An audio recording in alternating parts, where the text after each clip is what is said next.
Good morning बच्चों। आज की क्लास में हम आपको हिंदी का टॉपिक कराएंगे जो बहुत ही इम्पोर्टेंट है, वर्ण विचार।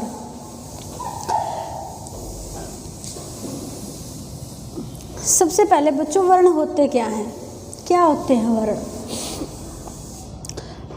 देखो, सबसे पहले जो मानव है, मानव के मुख से कुछ ध्वनियाँ निकली और उन्हीं ध्वनियों को हमने क्या दिया, पहचान के लिए चिन्ह दिया, और उन्हीं चिन्हों को हम क्या कहते हैं, वर्ण कहते हैं। ठीक है, मुख से जो ध्वनि निकली, मुख से जो ध्वनि निकली बच्चों, इन ध्वनियों को हमने क्या किया, इन ध्वनियों को पहचान करने के लिए हमने चिन्ह दिए। इन ध्वनियों की पहचान करने के लिए मानव ने कुछ चिन्ह बनाए और इन्हीं चिन्हों को हम क्या कहते हैं बच्चों, इन्हीं चिन्हों को हम वर्ण कहते हैं। इन्हीं चिन्हों को हम क्या कहेंगे, वर्ण कहेंगे।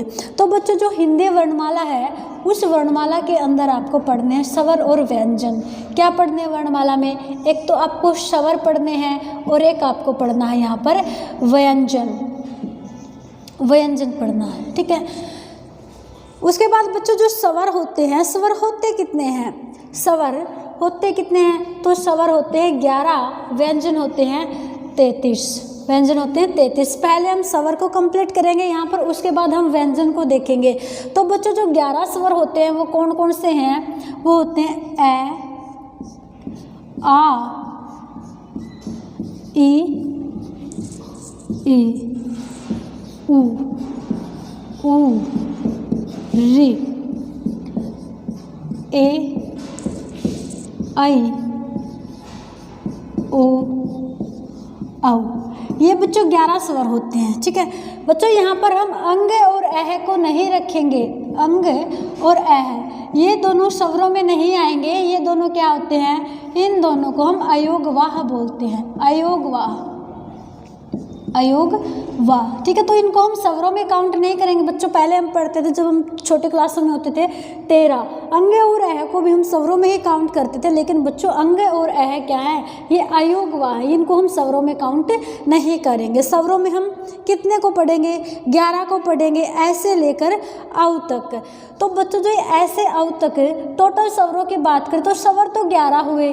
अगर यहाँ पे हम इन स्वरों की मात्रा की बात करें, ये जो 11 स्वर है इनमें से मात्रा कितनों की होती है, तो मात्रा आएंगी बच्चों 10। यहाँ पर 10 स्वरों की क्या होती है, मात्रा होती है 10 स्वरों में। अब इन 11 में से ऐसा कौन सा स्वर है जिसकी मात्रा नहीं होती, तो बच्चों ए की कभी भी मात्रा नहीं होती, ए की मात्रा नहीं होती। तो बच्चे 10, इन 10 की क्या होती है, मात्रा होती हैं। ठीक है बच्चों, ध्यान से सुनो। अगर हमसे स्वर पूछ लिया जाए तो हम 11 बोलेंगे, अगर हमसे मात्रा पूछे तो हम कितनी बताएंगे, 10 बताएंगे।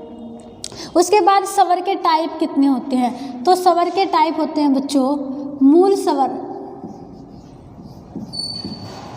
मूल स्वर या ह्रस्व स्वर, ह्रस्व स्वर भी इसी को हम बोलते हैं। ठीक है, दूसरा टाइप होता है बच्चों दीर्घ स्वर, दीर्घ स्वर। और जो तीसरा टाइप होगा बच्चों स्वर का, वो होता है प्लुत स्वर, प्लुत स्वर। ये प्लुत जो वो संस्कृत का शब्द होता है, संस्कृत में होता है, ये हिंदी में नहीं पूछा जाता। हमें यहाँ पर दो पर ही कंसंट्रेट करना है, एक मूल स्वर और एक दीर्घ स्वर। जो मूल स्वर होते हैं बच्चों, इन्हीं को क्या बोलते हैं हम, इन्हीं स्वरों को दीर्घ ह्रस्व स्वर भी बोला जाता है। तो कौन कौन से स्वर हैं जो मूल स्वर होते हैं, तो मूल स्वर में बच्चों ए, ई, उ और री आएंगे। जो ये हमारे ए, ई, उ और री हैं।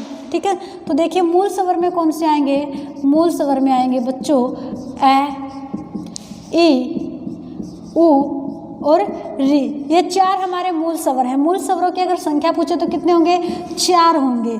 उसके बाद जो दीर्घ स्वर होते हैं, दीर्घ स्वर, दीर्घ स्वर बच्चों हमारे 7 होते हैं। कौन कौन से, आ, ई, उ, ए, आई,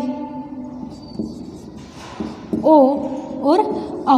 ये 7 हमारे क्या होंगे बच्चों, ये 7 हमारे दीर्घ स्वर होते हैं। ठीक है, डेफिनेशन क्या होती है बच्चों, यहाँ पे जो मूल स्वर होते हैं कौन से होते हैं, वे स्वर जिनको बोलने में वे स्वर जिनको बोलने में एक मात्रा का समय लगे वो हमारे मूल स्वर होते हैं, जैसे ए ई उ री, ठीक है, कम समय में बोले जाते हैं, एक मात्रा का समय लगता है इनके अंदर, ये हमारे मूल स्वर या ह्रस्व स्वर होंगे। दीर्घ स्वर कौन से होते हैं बच्चों?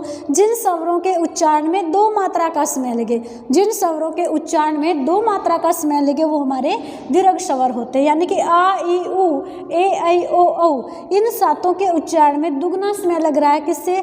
मूल स्वर से, तो ये हमारे दीर्घ स्वर है, यानी कि यहाँ पे 2 मात्रा का समय लग रहा है, यहाँ पर 1 मात्रा का समय लग रहा है। उसके बाद बच्चों अगर बात करें हम प्लुत की, तो प्लुत की परिभाषा होती है बच्चों, जिस स्वर के उच्चारण, जिन स्वरों के उच्चारण में 2 मात्रा से अधिक समय लगे, 3 का भी कह सकते हो आप, 4 5 कितना भी हो चाहे, जिन स्वरों के उच्चारण में 2 मात्रा से अधिक का समय लगे वो हमारे क्या होंगे? वो हमारे प्लुत स्वर होंगे। फॉर एग्जाम्पल बच्चों जैसे ओम, ओम, ओम जो शब्द है बच्चों इसको उच्चारण में 3 मात्रा का समय लगता है, ठीक है, ओम शब्द के उच्चारण में 3 मात्रा का समय लगता है, तो ये हमारा प्लुत स्वर का एग्जाम्पल है। हमसे ज़्यादा नहीं पूछा जाता ये, हमें सिर्फ मूल स्वर और दीर्घ स्वर पे ही ध्यान देना है। यहाँ पर मूल स्वर या ह्रस्व स्वर कौन से होते हैं? जिनके उच्चारण में 1 मात्रा का समय लगे, यानी कि ए ई उ और री, ये चारों हमारे क्या हैं? मूल स्वर हैं। उसके बाद दीर्घ स्वर जिनको बोलने में 2 मात्रा का समय लगे, यानी कि आ ई उ ए ऐ ओ औ, ये जो सातों हैं ये हमारे दीर्घ स्वर के उदाहरण हैं। उसके बाद बच्चों स्वर से कैसे क्वेश्चन बनेंगे? ह्रस्व और दीर्घ का तो हमें पता चल गया।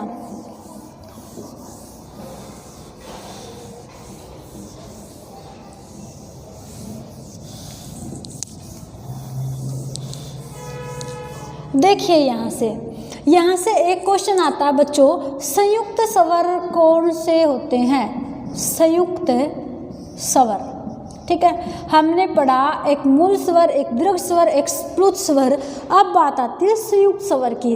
कौन से होते हैं संयुक्त स्वर?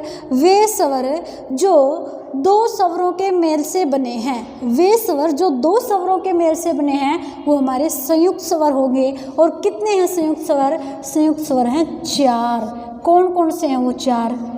ए, ऐ, ओ और औ, ये 4 बच्चों हमारे क्या हैं? ये 4 हमारे संयुक्त स्वर हैं।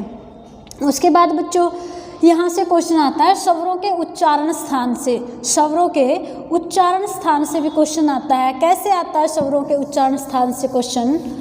तो देखो इसके अंदर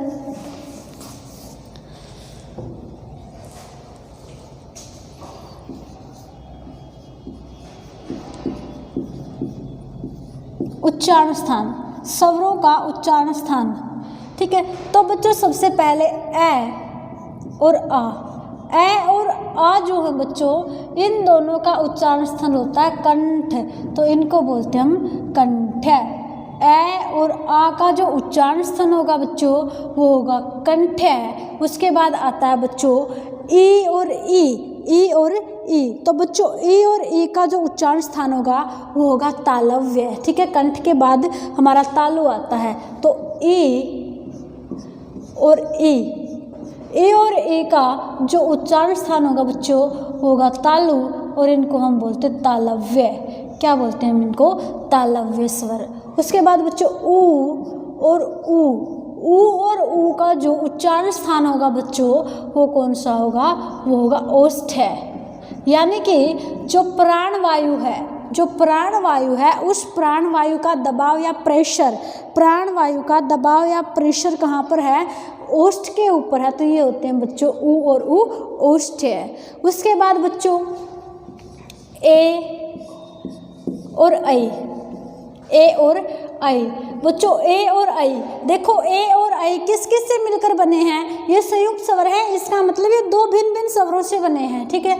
तो ये बने हैं ए और ई से मिलके, ए और ई से मिलकर बनते हैं ए और ऐ। तो ये क्या हो गया? ए का उच्चारण स्थान क्या है? कंठ है, ई का क्या है? तालु, तो ये हो गए हमारे कंठ तालव्य, कंठ तालव्य। उसके बाद बच्चों ओ और औ, यानी कि ये भी संयुक्त स्वर हैं, और संयुक्त स्वर का आपको पता है दो भिन्न भिन्न स्वरों के मेल से बने हैं ये। तो ओ और औ किन किन स्वरों के मिश्रण से बनेंगे? तो बच्चों जब आ का मेल ऊ के साथ हो तो क्या होगा? तो हमारे ओ और औ बनेंगे। क्या बनेंगे? ओ और औ बनेंगे। तो आ क्या हमारा कंठ है, ऊ क्या हमारा ओष्ठ है, तो ये क्या हो गए बच्चों? कंठोष्ठ। क्या हो गई ये? कंठोष्ठ। ये हो गए हमारे कंठोष्ठ, यानी कि कंठ और ओष्ठ। कंठ और ओष्ठ के ऊपर प्राणवायु का प्रेशर रहेगा। यहाँ पे कंठ और तालु के ऊपर प्राणवायु का प्रेशर रहेगा, यहाँ पर ओष्ठ के ऊपर प्राणवायु का प्रेशर रहेगा, और यहाँ पे ई के ऊपर ई का तालव्य में प्रेशर रहेगा, और आ का कंठ, यानी कि ये कंठ से बोले जाएंगे। एक बार फिर से देखो बच्चों, हमने क्या पढ़ा? स्वर। स्वर कितने होते हैं? 11 होते हैं, ठीक है।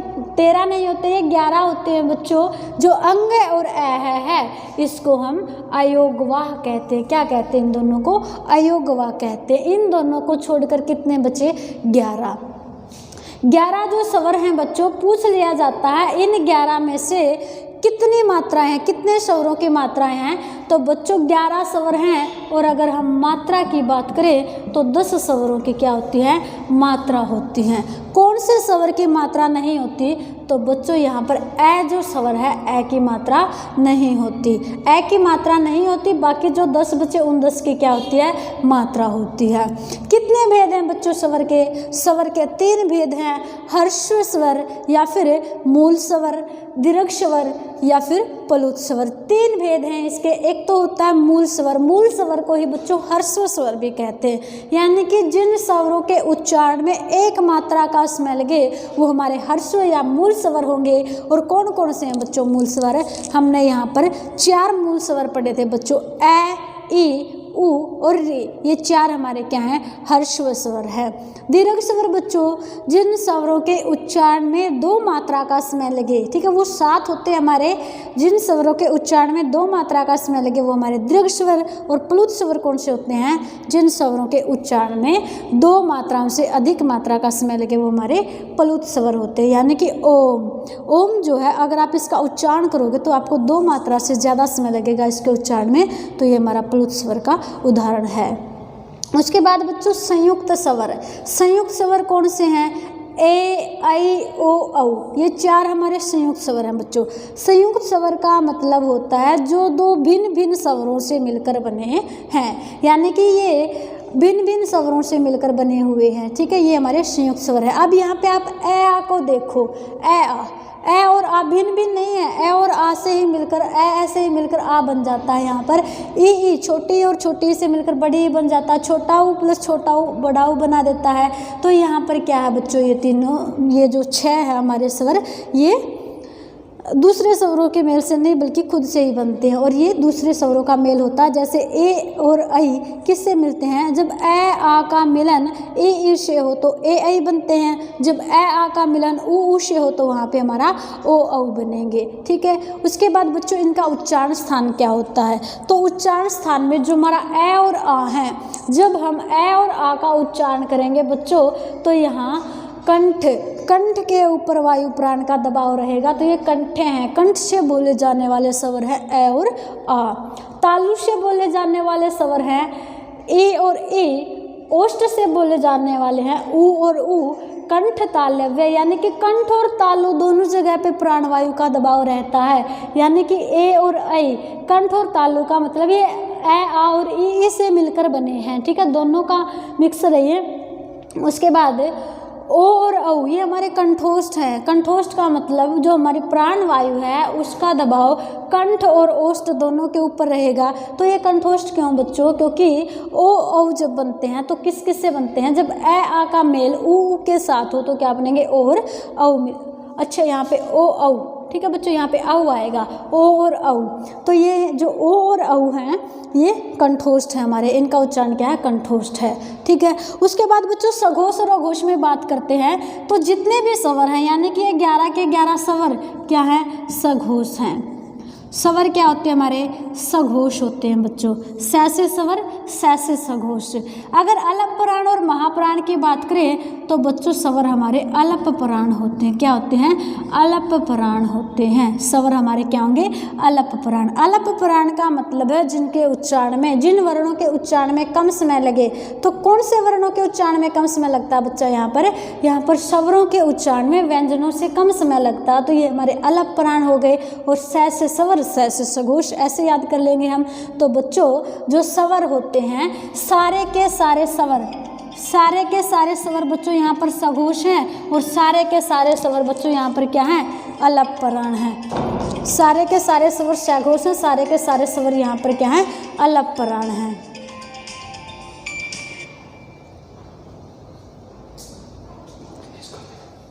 स से सघोष, स से स्वर, और स्वर क्या है? अलप प्राण है। अलप प्राण का मतलब है बच्चों स्वरों के उच्चारण में व्यंजनों से कम समय लगता है, तो ये क्या हो गए? हमारे अलप प्राण हो गए।